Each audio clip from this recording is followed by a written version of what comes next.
So, Excellency, honorable guest speakers around the globe, ladies and gentlemen, now I would like to invite our next guest speakers, Kristen Dutty from North California, USA. The topic is Guiding Students Design NGSSSTEM investigation in a virtual or in-person class. So our guest speakers will have 30 minutes for the whole presentation, including question and answer. So I would like to give this floor to our guest speaker. Please welcome. Thank you. Thank you for having me.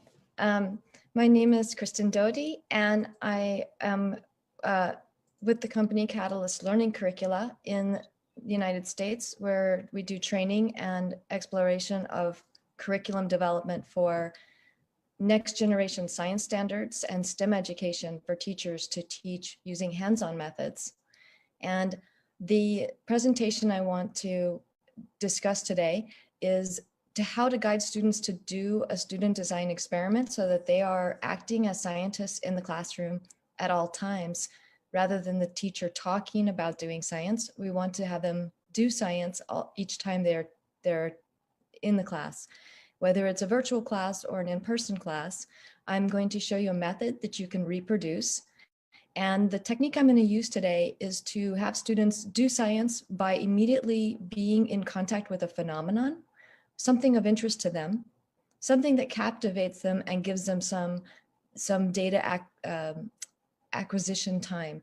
So what I've done as an example for you to see this is I have set up an experiment where I've created a data table in Google Sheets so that you can see my students are all listed on the left side. And I'm going to have them do some trials of data collection so that they can pull information together where they're playing with a particular phenomenon. In this case, I had them create a pendulum, and I want them to be able to make something that they can put their hands on that's safe and that is intriguing, but they can do this at home, or they can do it at their desk without touching in this environment. If I was in the classroom, I might have supplies in the room, but at home, this is perfectly fine. They can use what they have. Maybe they just have some string and some object at the end, or they're using a shoelace or something that they find at home. It doesn't matter that they have different items. In fact, it's actually wonderful to have the variation, because in a virtual environment, the students will see each person swinging a different object. And we want to look at this phenomenon and try to determine what is impacting the phenomenon, what is making the oscillations back and forth change. And so I don't want you to be distracted by the fact that this is a physical science example. You can take any example of phenomenon in biology, chemistry, physics, earth science, and use anything that's intriguing to get the students to generate data. So as you can see in this data collection spreadsheet, I have put together my students some trial information as well as modeling the types of calculations I expect them to do. You would have whatever calculations are appropriate for your grade level. If you're teaching a 4th grade, you might have a different calculation than an 11th or 12th grade student where you need to do more sophisticated data analysis. And eventually they're going to use the information on the right side of observations and factors. So I'm going to make this larger now so that we can see it more easily. But my students would be collecting preliminary information before they came to class on this left side. So they would have tried out their little apparatus when they came to class, or maybe within the first couple of minutes. I would ask them to count how many oscillations per minute so that they get a full swing. An oscillation is 1, 2, 3. I'm not going to go into a deeper explanation with my students. I simply want them to have enough information so that they can begin collecting data.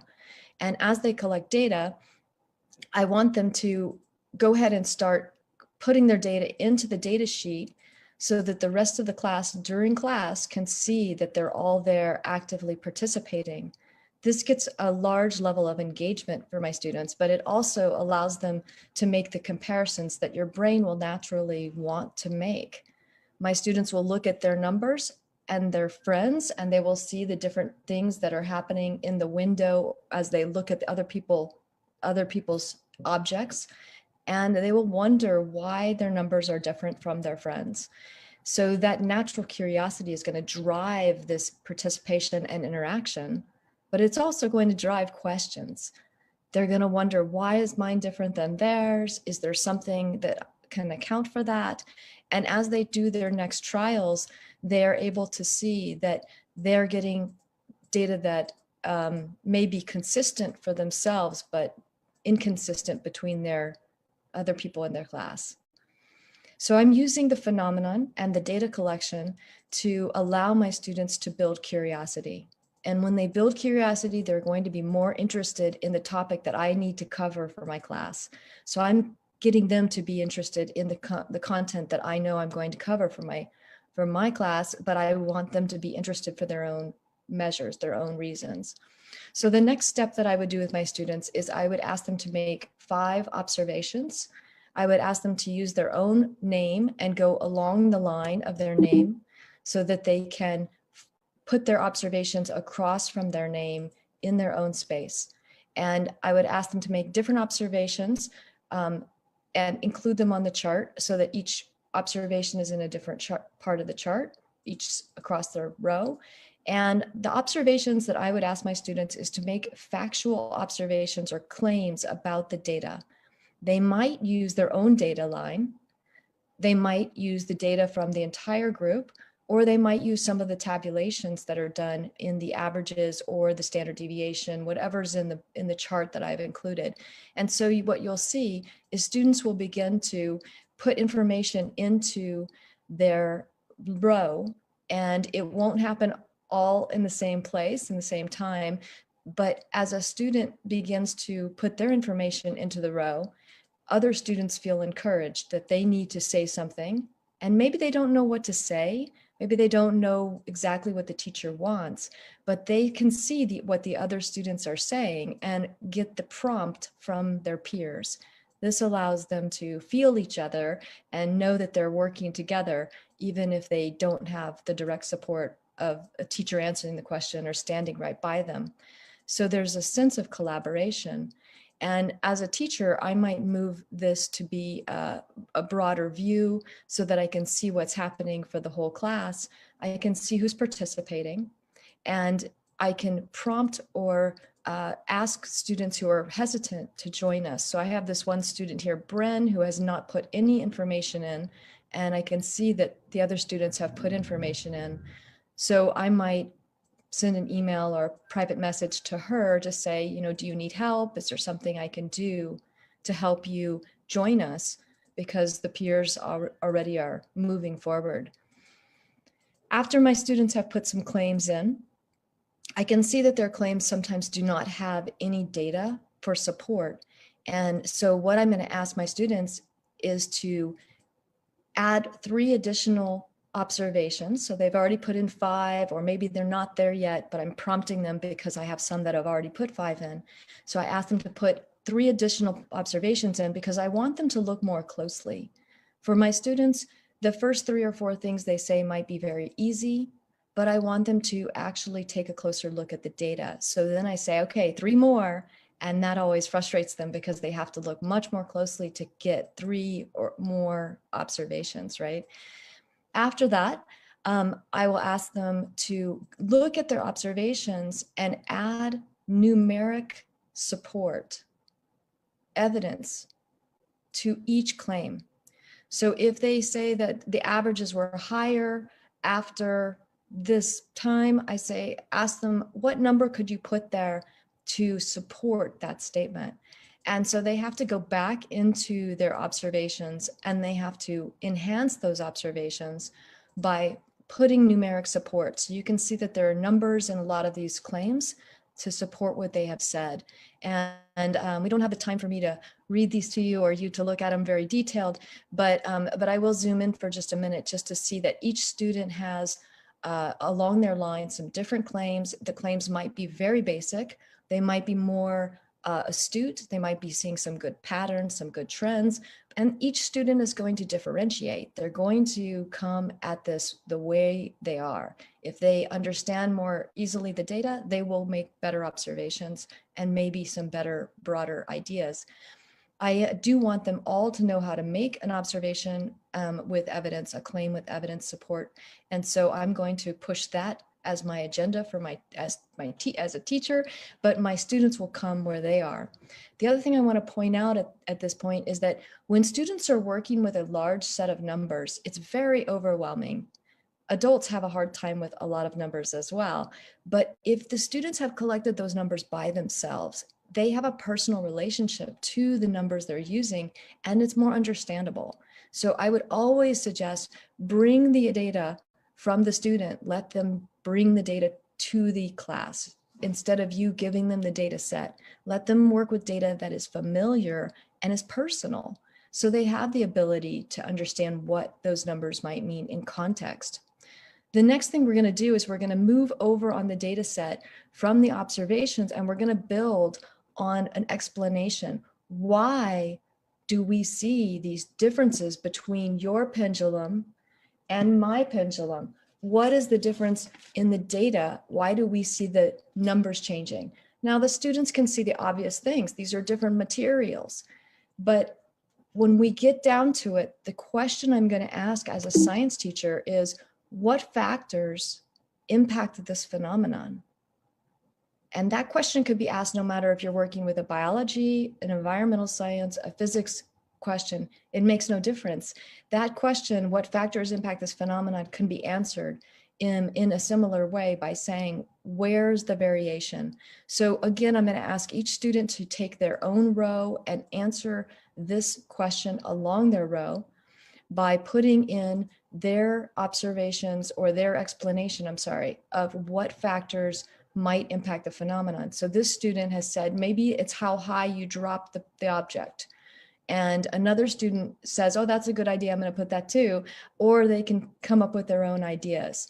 Maybe one student noticed that their object was twirling and they think that slowed it down or sped it up.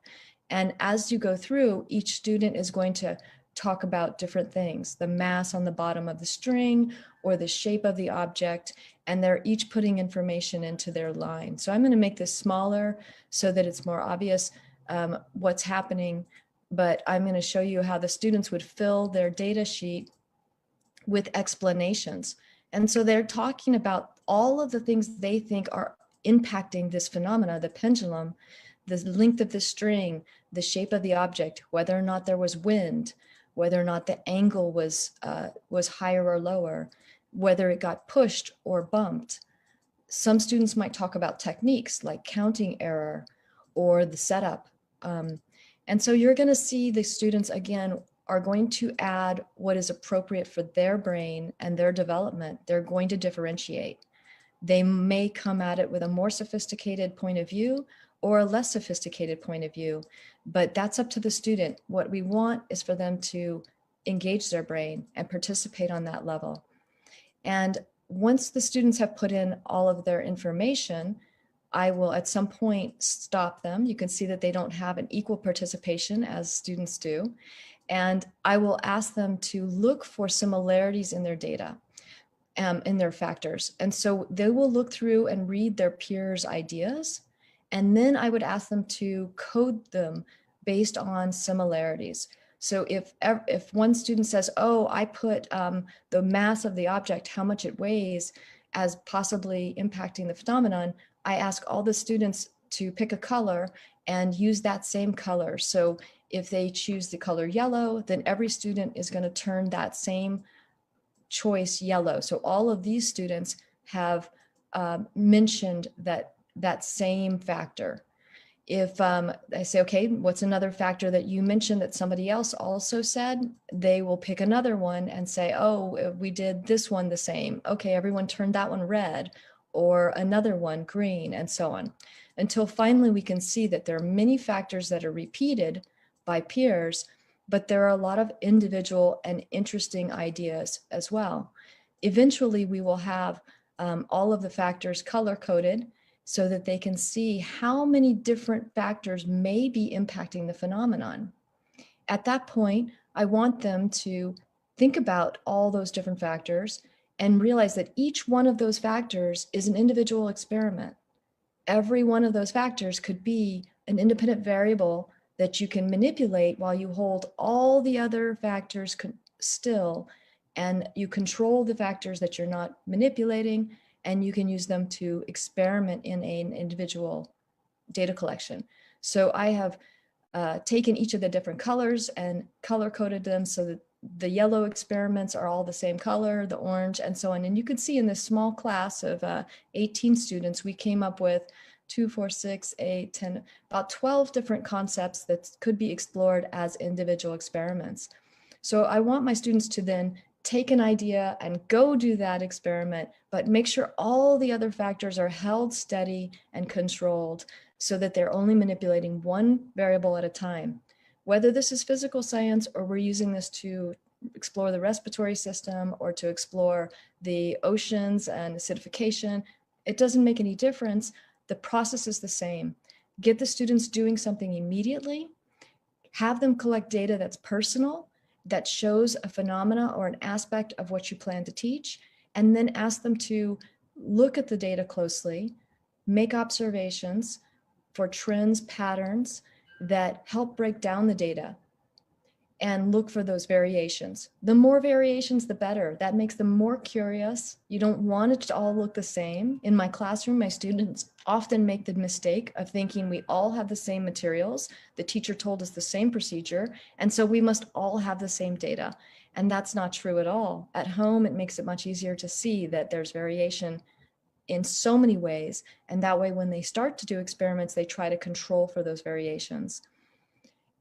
This could be repeated in any grade level. You can have very young students starting this.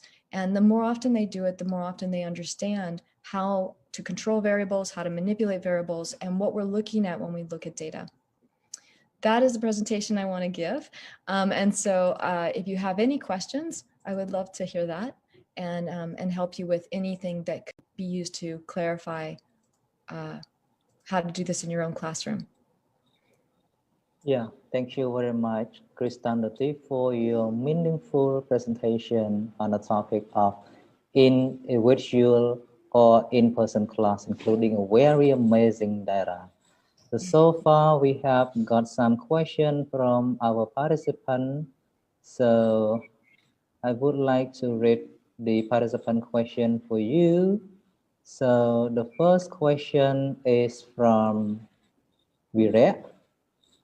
His question is, I am wondering how to organize this activity dealing with students' misconceptions in science concepts. How do you organize peer support among students? So the students are not all going to be at the same level when you start or when you finish. And so what you're looking for is to introduce students to a phenomenon, a scientific concept, a process. And as they approach it, maybe they have a better background and more places to contextualize what they're understanding. And you can help advance all students by making sure that they're addressing the information personally and asking you questions about what's disturbing or strange to them. So one student might say, I'm not sure how gravity is working the same on the different masses. And another student is not ready for that concept of gravity and mass. And therefore, they're going to ask a different question. So it's really important that the students have a forum, a place to ask questions, and the teacher is receptive to their questions, not to what their own agenda is as a teacher. Yes, we must cover our content, but if we're not paying attention to who's in front of us and the problems that they have, we'll never see their misconceptions if we're not asking them to speak with us. And so a lot of it is about participating between the teacher and the student and not having that authoritative classroom where only the teacher speaks and only the teacher tells you what they're going to learn. You need to have that receptive classroom where the child can tell you what they need next, and that way you can address misconceptions as they arise. in terms of difficulty and getting on an online platform, yes, we always have problems with accessibility. And so recording the session and asking students to participate, sometimes they don't have a camera, they might need other access. And so the more versatile you are as a teacher in a virtual classroom by recording and having access to something online that's at a different time. I have so many students who the timing doesn't work. They can't get on the computer at the same time because their brother is on class too, or the internet is not working in that moment, but maybe in another hour. So being versatile as a teacher and being good with your technical skills is really helpful. So thank you so much for your answer. And you also have some more questions waiting for you to answer. And you also have around 6 minutes more to answer this question. So the next question is from Chaim Kim San. So she would like you to give her some simple teaching techniques for Cambodian teachers for helping students to get a deep understanding about science classes that they do not have enough experience, equipment for testing. So that's an excellent question. I've never worked at a school that has had any money. And so it's always about scrambling for those materials. And what I've found is that if you, science is everywhere, it's all around us. And so, for instance, right now in this one moment without equipment, I can test my blood, my heart rate just here with my 2 fingers. I could look out the window and count how many bird species I see in terms of diversity or abundance. I could be looking at a phenomenon such as the sound of the air conditioning in this room or the heater and use my cell phone as a decibel meter or a light meter or any type of app that I have access to. So what I ask my students is, what is here? What phenomena is here? What do you see? Let's use that. What equipment do we have right now? Oh, I have my cell phone or I have this pen. I'm going to use what we have. And it doesn't have to be fancy. My background is in molecular genetics. We can't do that in my classroom. I'm not expecting my students to do DNA analysis in my classroom. Instead, I want them to look at what they can see, which is genetic traits or the similarity and differences through patterns of variation. And that is all observable. It's all right there. And so I would say, keep it cheap, keep it simple, because most of the phenomena that children are curious about is what they have observed anyway, and not necessarily a high-tech version of that. Don't be dissuaded by the fact that we don't need fancy, expensive equipment. We can do some really good science with our own brains and our eyes. So thank you very much for your answer. And here comes another question from Pain Chamran. What teaching method and strategy do you use it for students to love learning science? To me, most of the students who love learning science want to be doing science. And so my emphasis is on doing science. If you're familiar with the next generation science standards or any of the historic standards, honestly, in almost every country, science for the last 50 years has always been encouraging teachers to do science. Don't talk about science, do science. And my most passionate students want me to let them do science. They don't want me to talk at them. They want to do the action. So when we talk about something, I try to keep it very brief. If you notice, I didn't stop and say, here's the terminology, pendulum oscillation, here's how we're going to use all of these fancy words, and here's a lecture, take your notes, do your PowerPoints. That's not science. Science is about action and making advances based on the collection of facts, trends, and patterns. And so I want my students to get in, get dirty, and get to it themselves. I can always correct their course. I don't need to tell them what to do first. Just keeping them safe and helping them keep themselves safe is my #1 way of guiding them. So thank you very much. And it should be the last question for you in this session. Maybe the follow-up question from Chaim Kim San again. So what should a teacher do if some students seem not to like learning in science classes? That's a tough one because we all have preferences. I was never a big history person myself, but I, of course, had to do history. So we're going to have differences, and maybe accepting that instead of admonishing is really the first place to start, that we're all going to have preferences, and maybe you don't like this class as much as another class. But what is it that intrigues you? And maybe they're intrigued more by the numbers, or maybe they want to do more data programming. And so we do a project that is science oriented, but allows them to do some computer programming. Or maybe I can pull them in by saying, look, every experiment we do, we're going to customize it. So when we're doing the heart rate experiment, and I ask you what factors impact the rate of someone's heart is pumping, you are interested in meditation. And so you're going to do meditation and talk about that with heart rate. But he is interested in physical exercise, and he's going to do his experiment on a different topic on heart rate still, but physical exercise. And this other person who's interested in animals is going to be petting the animal to see if that changes their heart rate. So we can ask students to come to our subject, our agenda, with their own interests and their own relevance, and tell us how they can make this agenda that I have as a teacher relevant to their own life because of their own interests. And that's going to help them understand that together we're learning, not just me. I'm not here just to teach my own class, but I'm bringing those 30 students with me, and they have to be a contributing factor. So that's my, let them join you so that they have more interest. Thanks so much for your clearly explanation and answer to the question. I am pretty sure that this presentation, as well as question and answer, would be useful for our audience. Because of time constraint, we could not answer all questions that have been dropped in the chat box. So let us sorry for that. And the rest question would be answered in the forum. So thank you so much, Kristen Doty, for your sharing today. And so here come to the end of your presentation. Thank you so much. Thank you.